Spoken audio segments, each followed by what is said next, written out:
Swayam Prabha. Digital India. Educated India.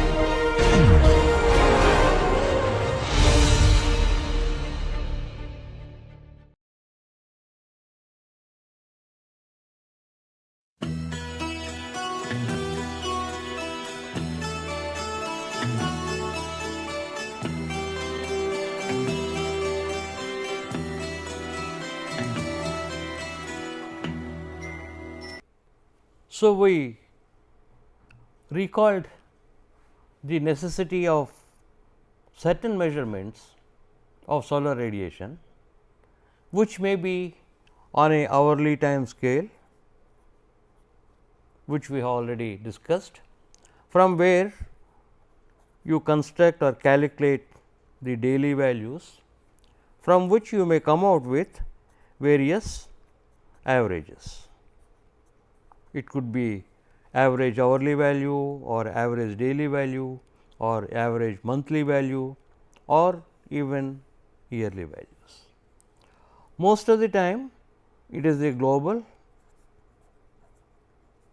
and diffuse components measured. Direct solar radiation component is measured for check. So, essentially that means once in a while you can go through that, not that it is prevented to measure the direct component radiation. Simply when once you have got, typically you focus the instrument towards the sun, any small error in focusing towards the sun will lead to a large error. In fact, it may go out of the range of the sun. Consequently, a lot of care has to be exercised in using the direct radiation measuring instruments, not only in tracking and even in seeing that the tracking is well maintained. So, I shall show you some pictures of the instruments. You will have a better idea of how they work, and all the details or cross sections I cannot show, because the instruments are working, they could not be broken, and these are manufactured by National Instruments in Calcutta in India. And right now I believe the company is not working anymore. However, these instruments were bought some time back. First you will see a pyranometer, and you will see on the glass bowl in the middle there are two concentric hemispheres with that Parson black at the middle, and this is polished. Under that surface is a thermopile, which is basically thermocouples in series, which will produce a higher millivolt output for a given radiation input. As I said, typically they are around 100 to 200 1 millivolt for about 100 to 200 watts per meter square. This is another view, and you must be wondering why so far I have not mentioned about the surrounding disk, and this surrounding disk shall have the no other radiation being reflected onto the sensor, so that it will be measuring only the total radiation or global radiation falling onto the sensor.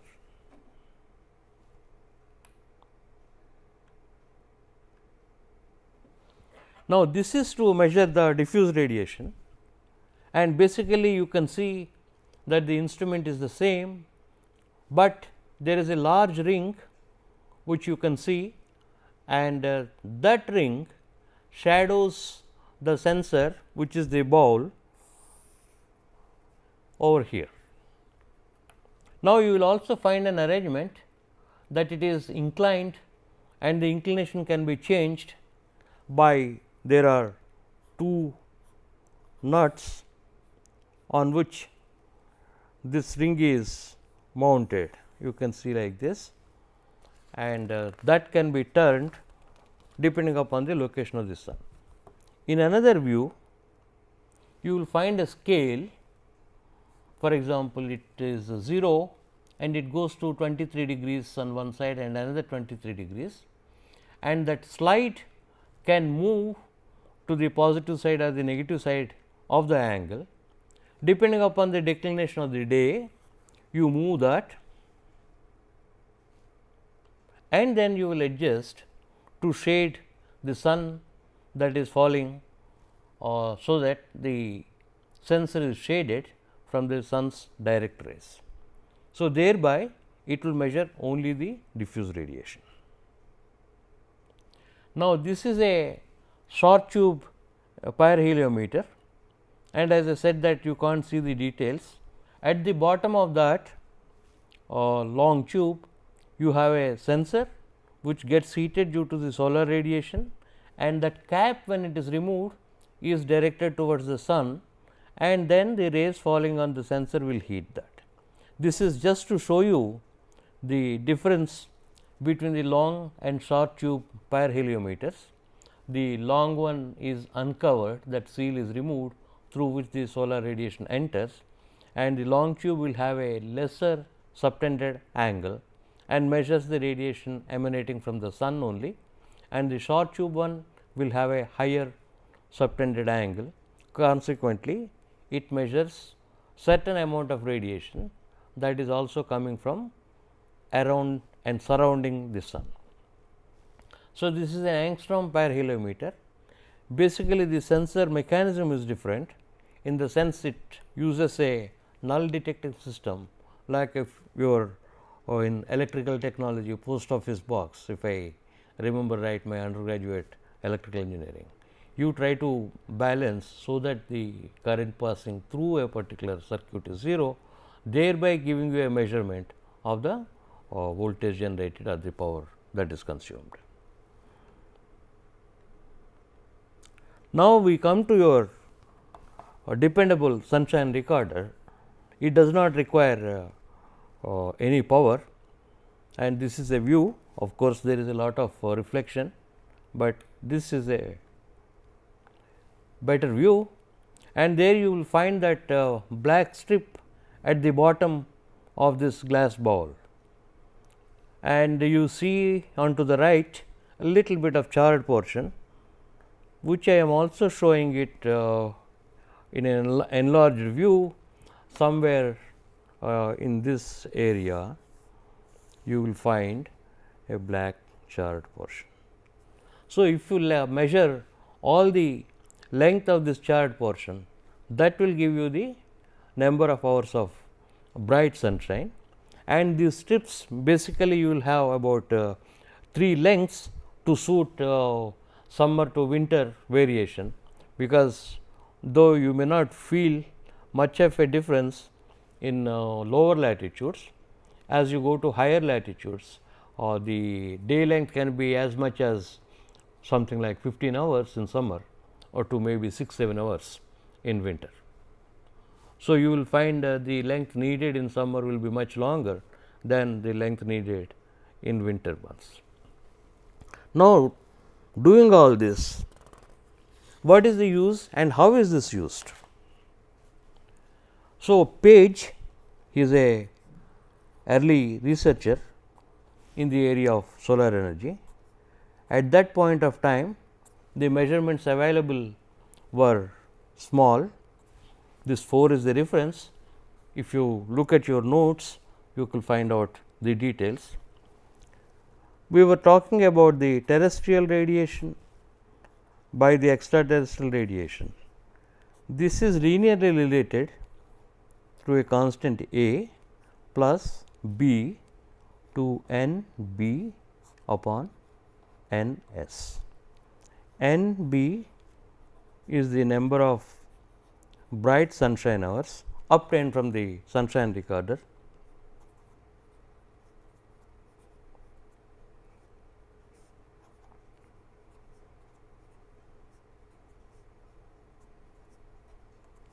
and N S is the possible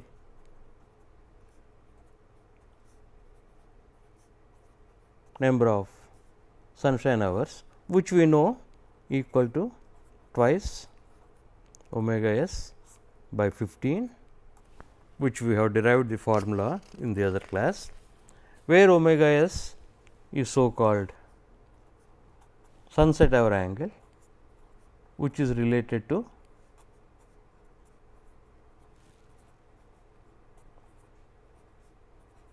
the latitude of the location and the declination.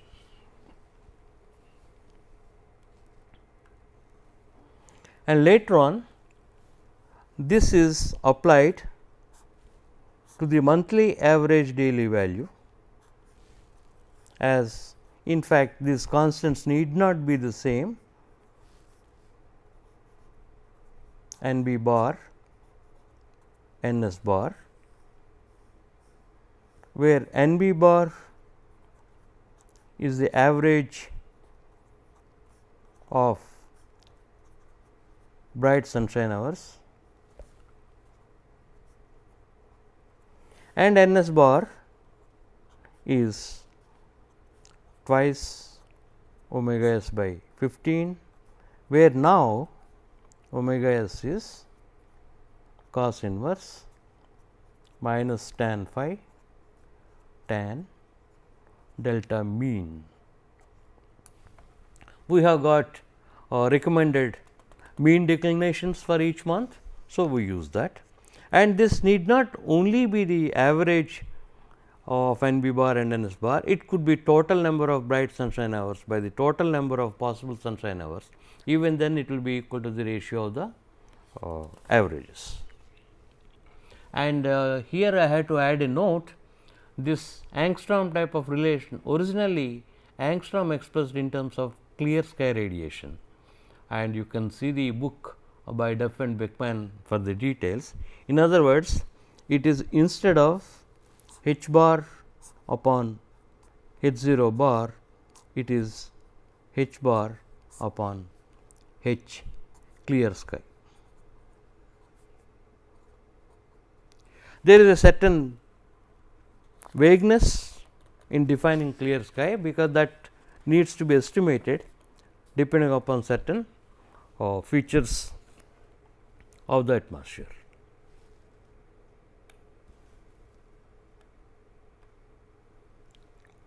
So, now where do we stand? We have a method of estimating h or h bar, and if we make use of detailed instruments like pyranometers,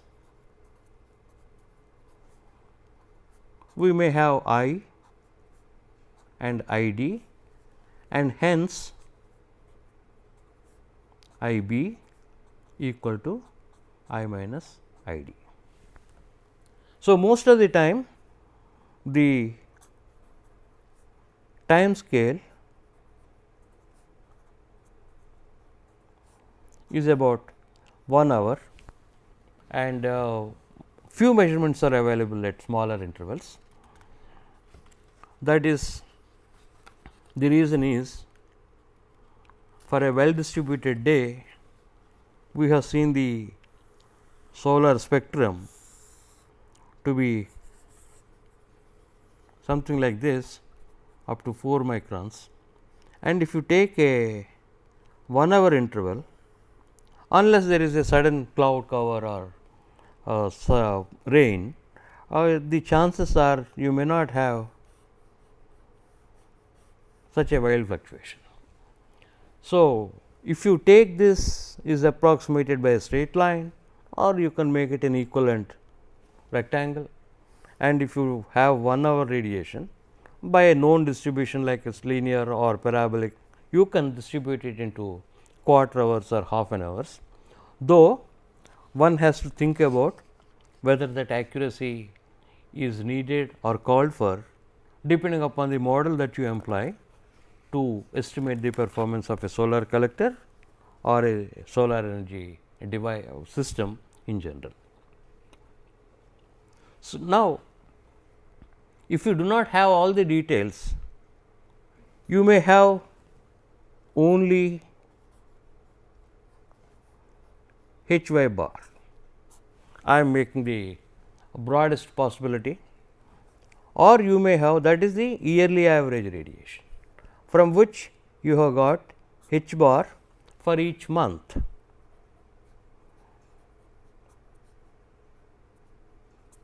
M 1 to 12, or you may have H I is equal to 1 to 30 or 31 for each M.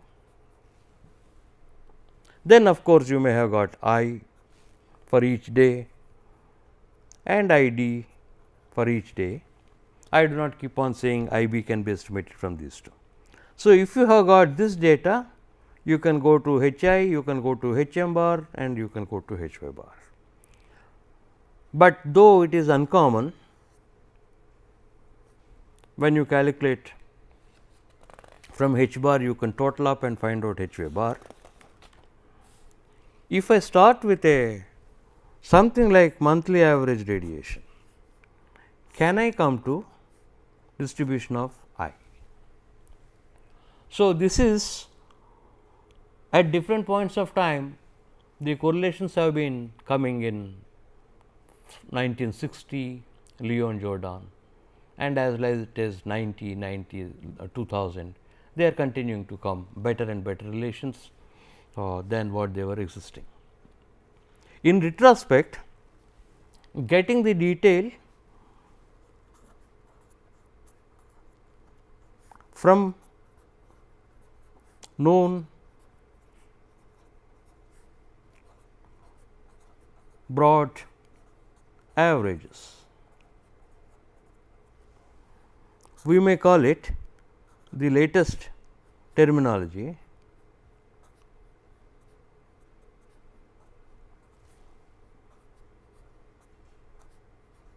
synthetic data generation.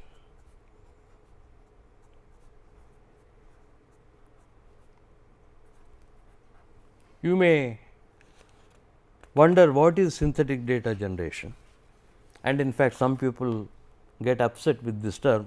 Nevertheless, this has got certain attributes. The data generated from no matter what is the source, the monthly average or the yearly average, it will mimic actual data and produce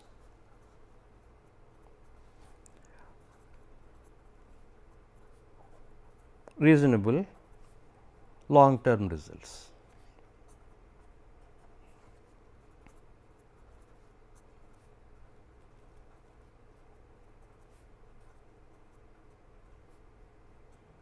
What we mean is, if you want to predict the performance of a solar energy system for a day, for a particular hour, it may not be highly accurate, but for a month,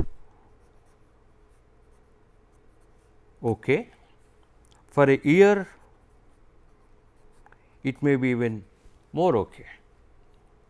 So, since our economics is likely to be based upon year, and if it mimics the month distinction, let us say between winter and summer reasonably well, our job is done. It is not essential how much is exactly produced on January 1, 2nd, 3rd, 4th like that, and if I can have a January average, it is good enough, because in any case next year it is not going to be reproduced, and even if you use the actual data, that actual data also belongs to some year or average of few years. So, that scheme again towards the end of these lectures we will come to that in detail, but at the same time I just gave an introduction to whatever classically available can be considered as part of a synthetic data generation scheme. Original diffuse fraction correlations.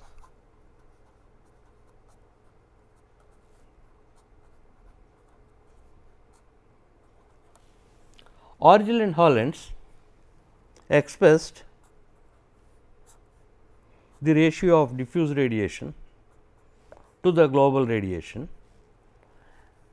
as a function of hourly clearness index, which you may recall is equal to I upon I 0, which we have discussed in detail. Of course, this relation I will not reproduce here. I d by I is 1 minus 0.249 k T, depending upon the value of the k T. Similarly, another relation for k T between 0.35 and 0.75, and you have a 0.177 for k T greater than 0.1. So, if you try to plot this,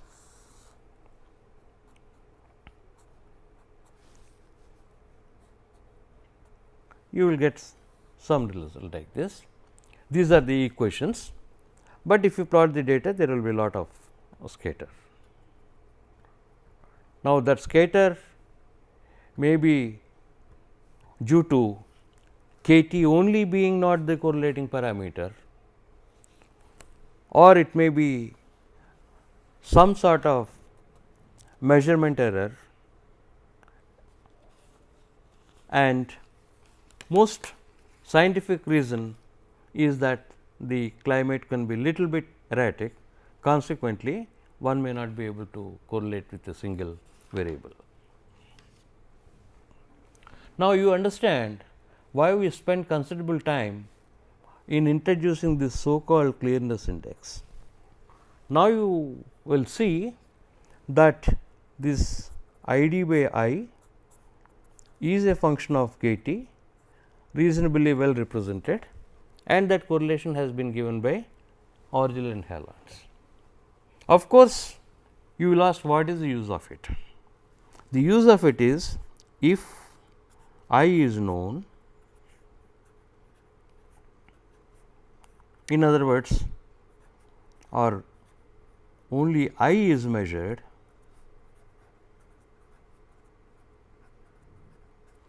we can find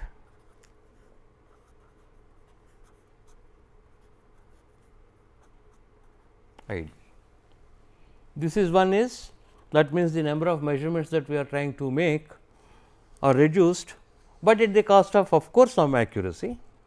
But later on we will see some 10%, 15% difference in the estimated I d value may or may not make much difference. Whether it will make lot of difference or not, we will find out from the relevant formula that we will be seeing in a little while.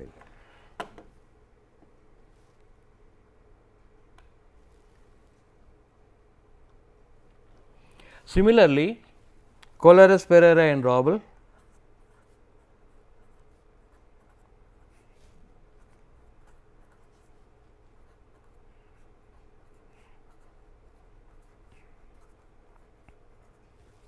they proposed a relation,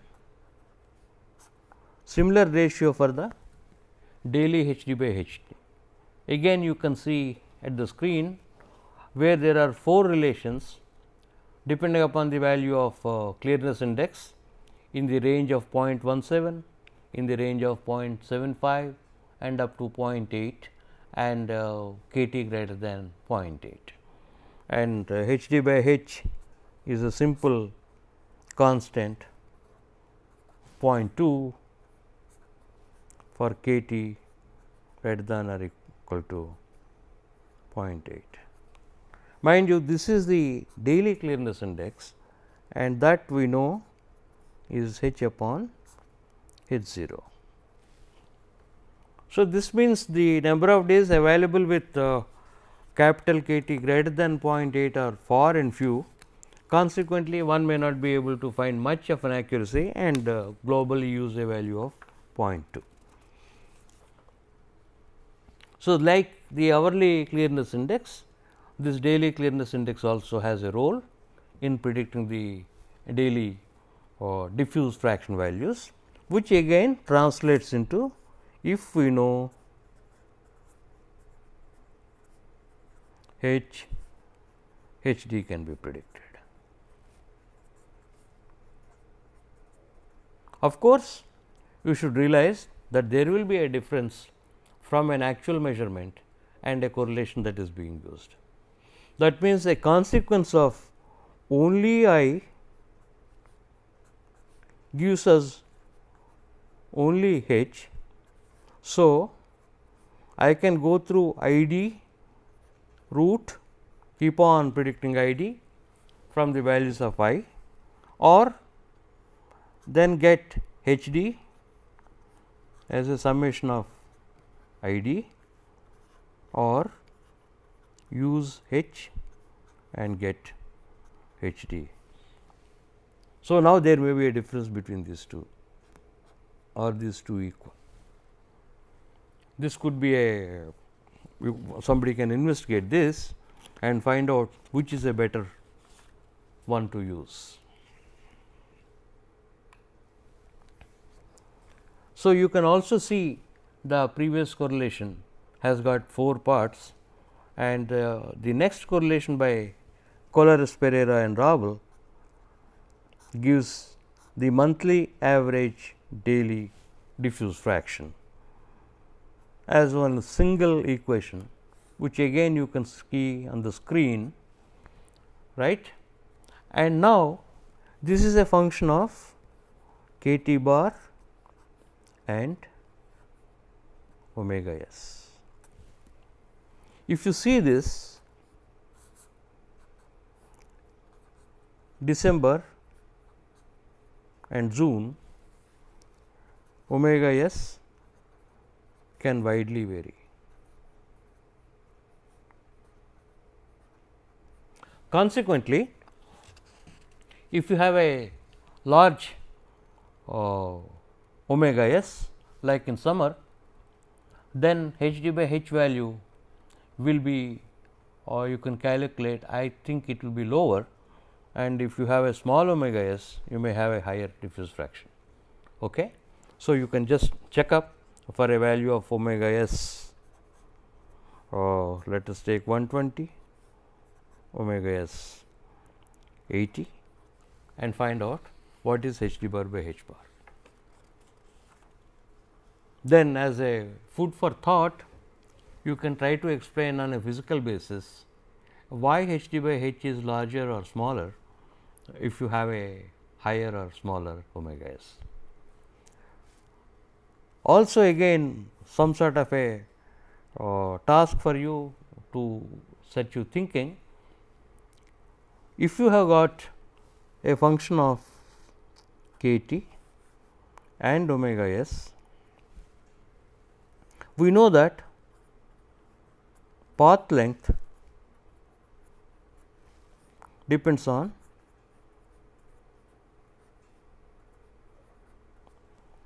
season, right. Also, your angle theta z depends on the day. So, I just propose your H d bar by H bar may be a function of k t, omega s and theta z bar. How I define this average angle of incidence for a horizontal surface, I do not have a ready answer, but somebody can think about it.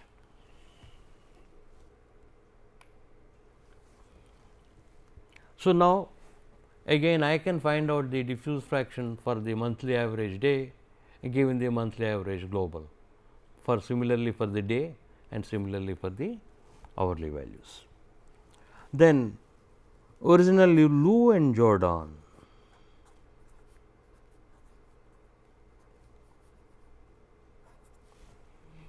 they proposed a ratio R d which is I d upon H d. Please note that this is the ratio of hourly diffuse radiation to the corresponding daily diffuse radiation, right. And this is simply given by, I will write, this is a smaller equation, there is a purpose.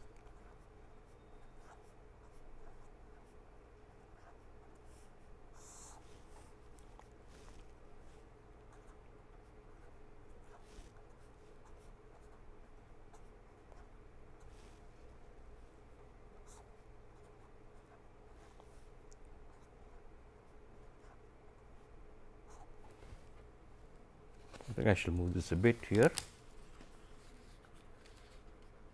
So, you can see that relation.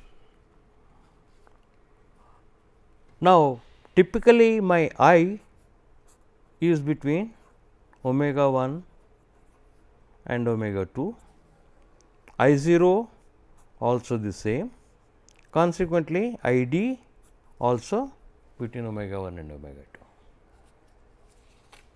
But now, R d is a function of omega, a single value of omega, not an interval. So, if omega is the midpoint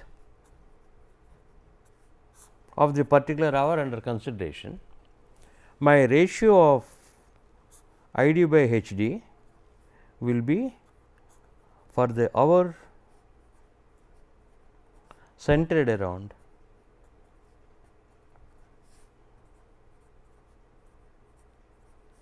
omega equal to omega 1 plus omega 2 by 2. In other words, it is a continuous function, and if you give a value of 32, it will give you between 25.5 to 39.5 degrees. So, it is not necessarily exactly 1 hour from noon etcetera, but depending upon the value of omega give, it is expected to give you an hourly value. However, since all other data will be in terms of the solar time, we will calculate at the midpoints of the corresponding solar hours. And one more comment is in order. You calculate or express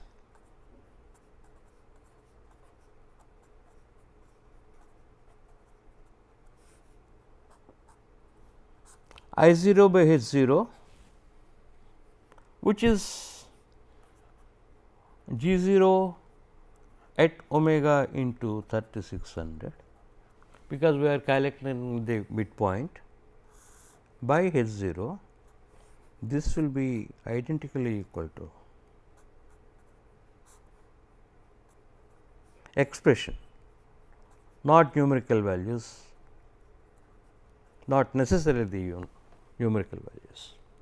This cos omega minus cos omega s by sin omega s minus 2 pi omega s etcetera, that is derived, just one can take extraterrestrial radiation ratio, it will be equal to I d by H d. This at one point of time was a bit surprising. Later on, certain issues were resolved. Now, you will also find that R d purely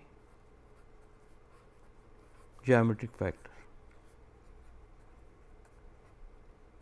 In other words, no matter what your clearness index is, and if you are having a particular day length and omega, you will have exactly the same ratio. So, this is something that makes you feel uncomfortable. However, more things will follow little later. Again, Collares, Pereira and Ravel expressed R t, which is the ratio of hourly global radiation to the daily global radiation. It is, I will write it for simplicity as R d into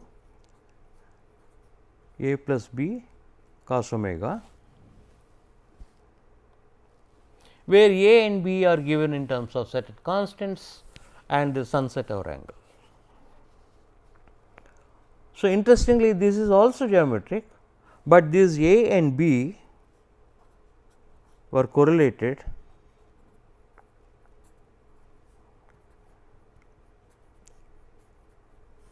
with the data of many locations. In other words, if you attenuate this theoretical ratio sort of by a factor changed by omega s with these constants, you will get a expected distribution of I by H. Now, you can expect R D in general has a higher error and R T is typically about 4% RMS. You have to understand the root mean square error meaning, or that is actual errors can be larger, but that is sort of an average error. Whatever I was mentioning, I left it as an exercise over here. Prove that R D also equals to the ratio of hourly extraterrestrial radiation on a horizontal surface to the daily extraterrestrial radiation on a horizontal surface, that is I 0 by H 0. I gave you sufficient hint, you can just verify and make sure that what I said is right.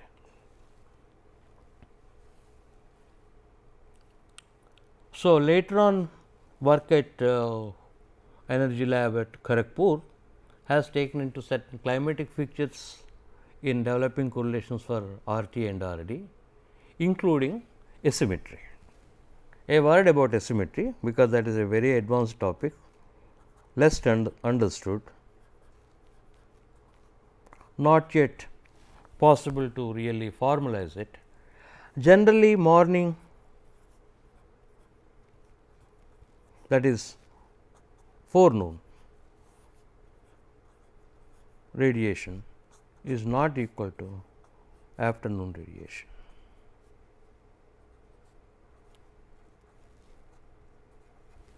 If you look at these correlations, it looks like solar radiation distribution is symmetric around solar noon, whereas in reality the morning may be higher than the afternoon radiation and vice versa.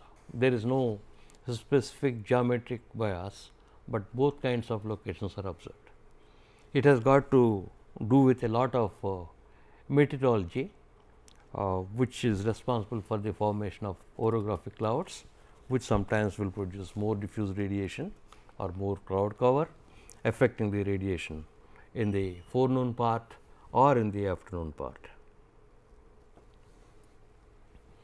Now, we will go to what is meant by distribution of clearness indices.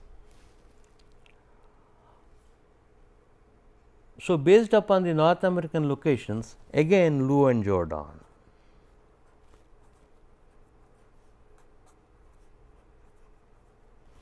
they developed curves for clearness index versus cumulative frequency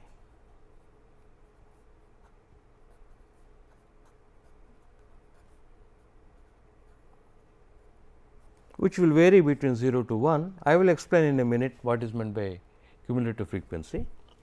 This is nothing but the fraction of the time that occurs below a certain specified clearness index. So, translated in simple terms, if you consider a monthly average daily clearness index of kT bar, there are 30 or 31 for a given kT bar, you have got 30 or 31 kTs. Okay. Now, we find 17 kTs less than 0.72. So, the fraction is 17 by 30, which is about 0.7. So, my cumulative frequency is 0.7 if your capital K T is 0.72. That means 70% of the days will have a clearness index less than 0.72. This you can more easily understand in terms of the percentile of the marks. If you have got 20 or 30 students and the minimum is let us say 21% and maximum is 76%, and if you find out how many people got below 22, 24, 25 like that, that compared to the total number of students will be the cumulative frequency of occurrence. So, the utility is, if you have a generalized distribution of k t versus this cumulative frequency, you can generate all the 30 values. In other words, this is f, this is capital K T, it is one curve, this may be belonging to K T bar is equal to 0.5, obviously this will be 1, this may be slightly less than 1, because this K T 0.9 or 0.8 will be a very high value. So, if I choose a 0.4 to mark and go this may be let us say 38. We can say that 42% of the time the clearness index is less than 0.38. Okay. So, this many days or this much fraction of the time will have a clearness index less than this value of 0.38. So, if we discretize it into 30 parts, I will have 30 KTs.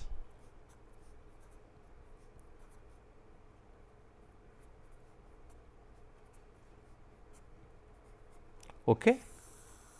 This is of course, in general can be told in terms of the fraction of time, but for the ease of understanding, for easy understanding, I just made it each day, because that is the way the daily clearness indices were developed. So, this is redrawn figure of Leon Jordan. You will find that interesting features. If you take a low average clearness index of 0.3 and then a higher clearness index of 0.7, sorry, it does not droop down, it should go up 0.7, you will find that there are more number of values towards the lower end and there are more number of values towards the higher end. Once again, you can easily understand, if the average number of marks in a class is 92%, many students must be having a higher percentage, and if the average is 38%, many students must be having lower numbers. So, this is the trend that can be expected, and what you will find is that minimum K T at 0 f is quite a bit varying between like something like 0.0 to 0.3, though not so much the higher end of 0.9, which is also understandable. If the average is low or high, the minimum value of the clearness index can vary a lot, whereas the maximum there may be a single day with a 0.8 or 0.9. So, they coincide.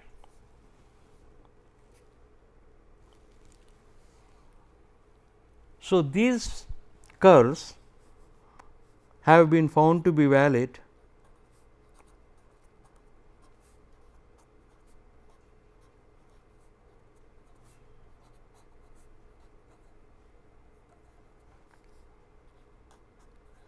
for hourly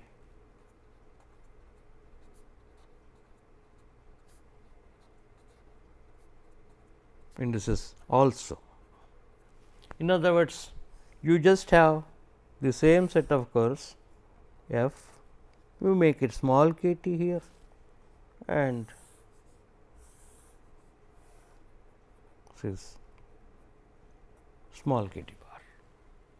So, for a given numerically equal hourly average clearness index to the daily average, monthly average of daily clearness index, you have the same frequency distribution. This comes as a bit surprise and could further be examined. The reason is, if you have the daily values and I define the swing as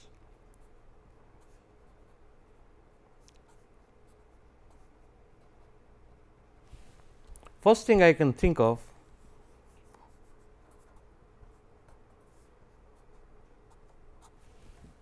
this swing can be different for different locations and even different seasons. For example, if you consider a tropical climate like Chennai for example, and more or less all the days are uniform. So, this swing will be smaller, and whereas if you consider a similar average value, but at a higher latitude, there may be one cold day, there may be a rainy day, the variation between maximum to the minimum is likely to be different. This much can be said from location to location. Similarly, if we have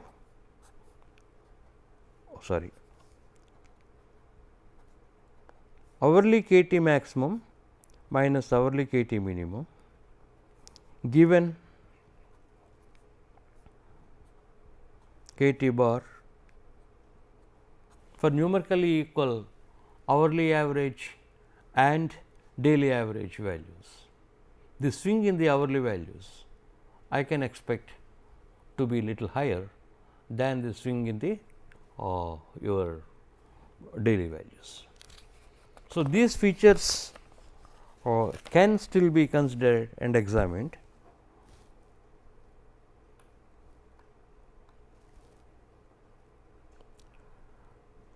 And we have developed some modified distributions, and which will be discussed as a part of advanced topics, which may be skipped for a undergraduate portion, and then we will go ahead with these things for the whatever textbook are directly available. So, now I shall go to utilizing all the correlations which we have written as a part of also synthetic data generation. We may not have all the missing links, but some links which we use. So, I shall show from the sort of a flow chart. You start with H bar. On the right hand side, I will be showing that you can calculate what is H 0 bar and KT bar. From there, you can calculate HD bar, diffuse part, okay, and also of course, HP bar if you want. How?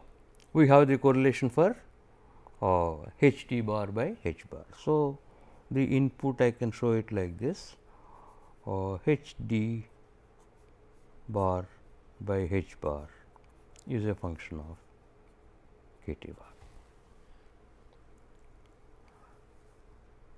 Now, I use RT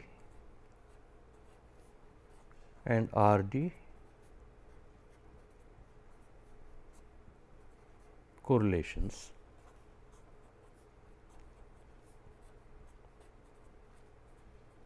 for the average day. In fact,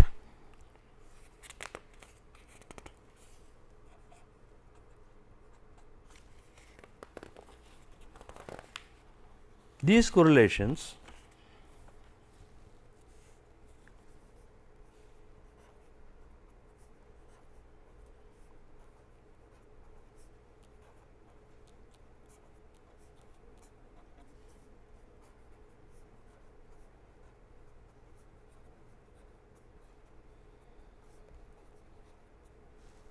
we can expect that these RT and RD correlations to yield better accuracy when applied for the average day than for a single day, because the averages will be smoothing out the hourly values and it will generate a pretty good distribution, and that is what you have. So, if I use RT and RD correlations, then I can have what we defined earlier, I bar for all hours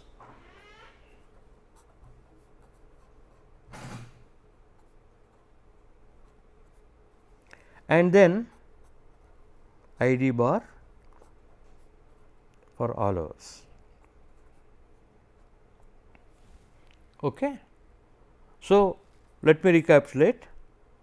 I used H bar, obtained H d bar, then used R T, R D,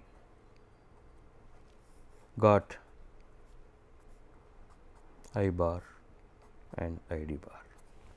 In other words, from the given simple monthly average daily value, we could generate the hourly average, of course, hourly values of global radiation and the diffuse radiation, right.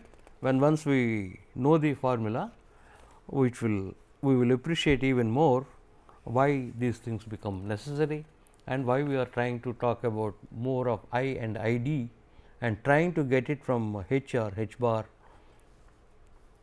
and I. Similarly, from H bar, since I know K T bar, go to Leon Jordan F versus K T or capital K T curves, generate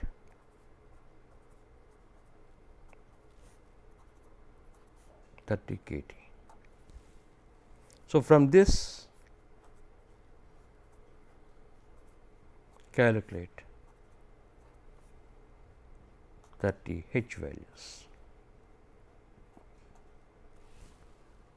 When once you have now apply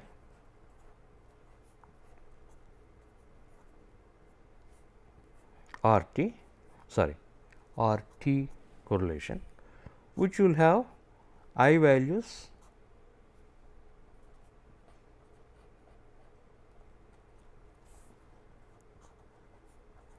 for all 30 days. So, now I have one path for each H. I can get a H d by applying Kollares-Pereira-Robles correlation for the day, not the monthly average, and apply R d for each day. So, we have I d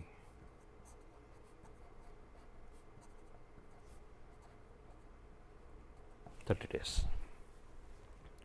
So, in summary, we should be able to say, given the monthly average clearness index or monthly average daily radiation, we can make use of Leon Jordan's cumulative frequency distribution curves and apply RT and RD correlations for individual days or for the monthly average day and generate the needed hourly values for the 30 days. So, in this process, we can't assign a sequence what is January 1 or January 2, but we can generate a sequence of 30 numbers, which we may be able to randomize and then use for our simulation studies.